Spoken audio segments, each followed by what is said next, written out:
তো বঙ্গবন্ধুর যে জিনিসটি সেটি হলো আমাদেরকে একটাই সুযোগ, আমাদের মানে সিরাজ আলম খানকে জিজ্ঞাসা করতেন, আচ্ছা পারবি তো, মানে স্বাধীনতার জন্য যে বলতেছস আমাকে আমাকে দিয়ে বক্তৃতা করাবি, পারবি তো তোরা?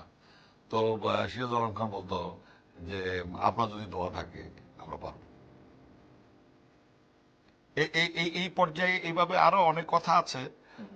অনেক কিছু, কে আমাদেরকে সাহায্য করবে, অস্ত্র কোথায় পাবো, ট্রেনিং কোথায় পাবে, তার পৃথিবীর দেশে সাপোর্ট দেবে, এগুলি অনেক আলোচনা হয়েছে।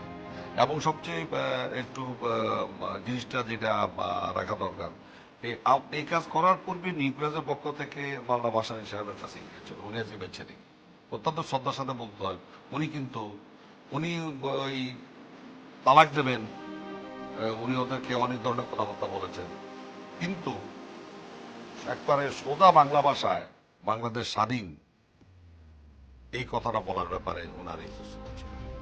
আমরা আতাউর রহমান সাহেবের সাথে করেছি, উনি ইন্টারেস্ট ছিল।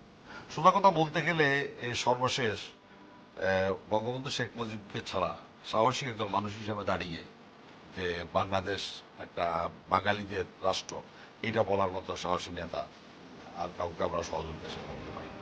আরো অনেক কথা, বঙ্গবন্ধুর সাথে আমাদের আলোচনা হতো না দেশ জাতি জনগণ সে মুহূর্তের বিশ্ব আলোকে সবকিছু নিয়ে, বা যুক্তরাষ্ট্র সমর্থন দেবে কিনা, রাশিয়া সমর্থন দেবে কিনা, চীন সমর্থন দেবে কিনা, অনেক কিছু আলোচনা হয়েছে।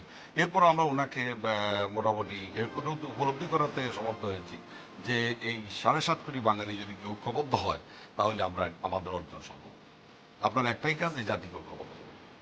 এখন সর্বশেষ শেষ মুহূর্তে পর্যন্ত এটা হয়েছিল 71 সনের 25শে মার্চ, তখন শেখ মুজিবার কোনো দলের নেতা ছিলেন না, কোনো পরিবারের লোক ছিলেন না, তিনি ছিলেন সমস্ত বাঙালি জাতির নেতা।